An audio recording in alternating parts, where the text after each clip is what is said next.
Hello. Um, how are you guys? I'm definitely not okay. I think I have a cold, but that's not the point because today we will be reading one of my stories. I just finished the draft for chapter 4 of Broken, so I'll edit that and then that should probably be out by the end of November. Today I will be reading 24. It is inspired by a song. It's called 24 and it's by Sundial. I'll post that in the description. I'm not sure if the links that I put there are actually working, but if they are, okay, good. If they're not, then let me know. There aren't any pairings for this story. Well, I mean there are, but like not romantically for your name. So I hope you enjoy. Any feedback is appreciated, and please let me know if you like the stories, because it's kind of,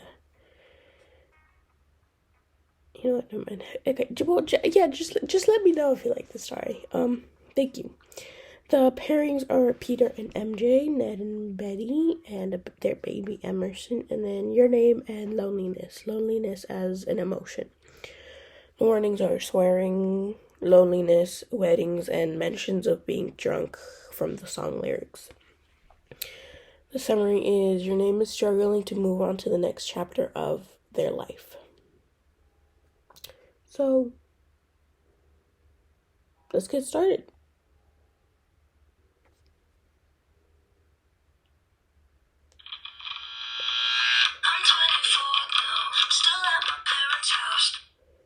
You had turned 24 a few days ago, and you still lived with your parents.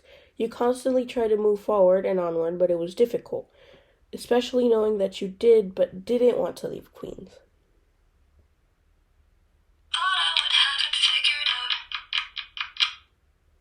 You needed a change of scenery, but you didn't want to be in a place completely new. So you thought, why not move in with my sister? And that worked well until she broke up with her high school sweetheart and moved to LA. By then you had started to save money so you could move out and move to the outer part of town.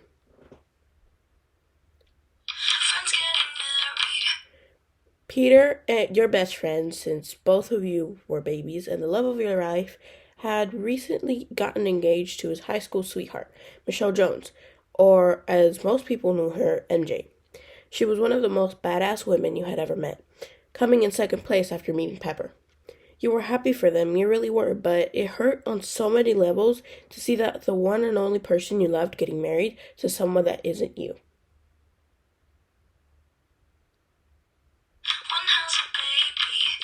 Ned and Betty had gotten married 2 years after high school, and they had just brought the little bundle of joy, Emerson, into the world. Emerson looked like if Ned and Betty were conjoined together. Emerson was a carbon copy of both of them, having both their looks and brains and attitude. Emerson was a tiny little baby Einstein in a stroller.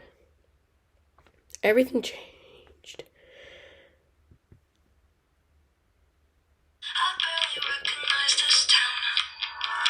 Everything changed after high school. You would run into people that you talked to frequently during school, and now you wouldn't recognize them.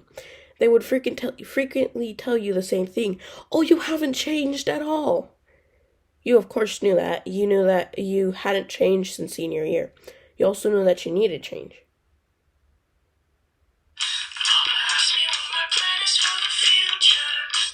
Alas, you ended up moving back in with your parents. You had gone to college, but you were never actually able to get hired in the expertise you studied. Your mom would constantly ask you what you would do with your life. Your response was always the same. I don't know, Mom. I believe in faith.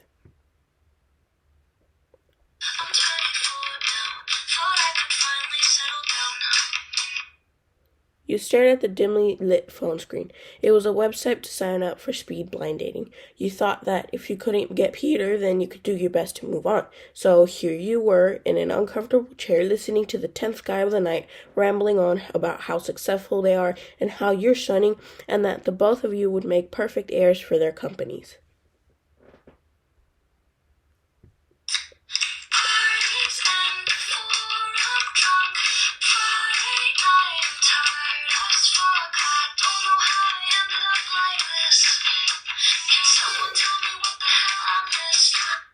You were sick and tired of living like this. You needed a way out.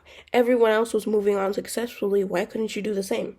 Every night you would lay in your childhood bedroom staring at the ceiling, contemplating the meaning of life, contemplating where you went wrong, contemplating how you could turn your shitty life around.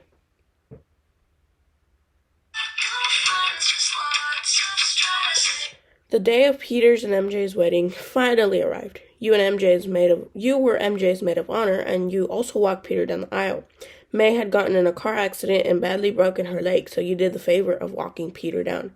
Of course, it hurt like hell to watch the love of your life and one of your best friends exchanging vows with the most perfect girl in the world.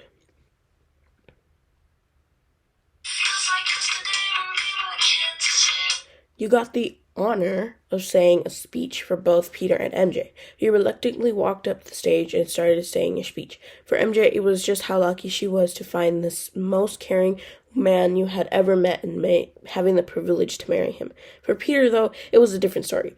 Being his best friend when you had all consent to say embarrassing stories about the both of you. Towards the end of the speech, you broke down crying. You brushed it off saying they were happy tears, but in reality they were tears of acceptance. You cried because you accepted the fate that you'd be alone forever. You accepted the fate that your best friend was going away. You accepted the fact that Peter was never meant to be yours. Can someone tell me what the hell I missed? 'Cause I don't know. Sinking the sun is down, another breakdown. Feels like the days are all the same. No type of anxious, school never taught us. And what the fuck are choices anyway? You would stay in bed all day and cry the whole time after the wedding. Every single day was the same. Eat, work, cry, sleep, over and over again. Bills were piling up. But it's not like you didn't have the money. It's more of like you not having the motivation to do anything.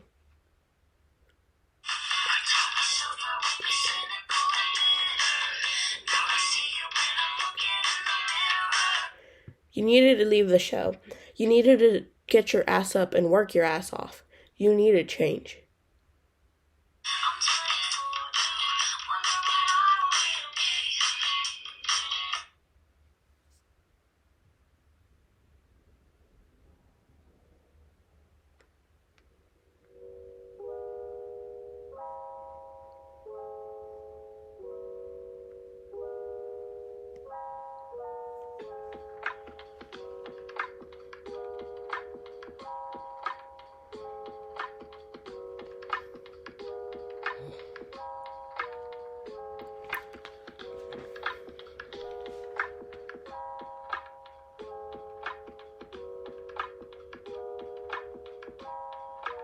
So, that is that. Yes, that is that. I will put the link to the description. No. Oh my god. I'm sorry. My brain is working right now. I will put the link to my blog in the description, and I will put the link to the story in the description, and I will also put the link of the song that is sent out. I do not own that song. I don't know if I have to. Okay, anyways, I will put all those links in the description, and thank you for listening.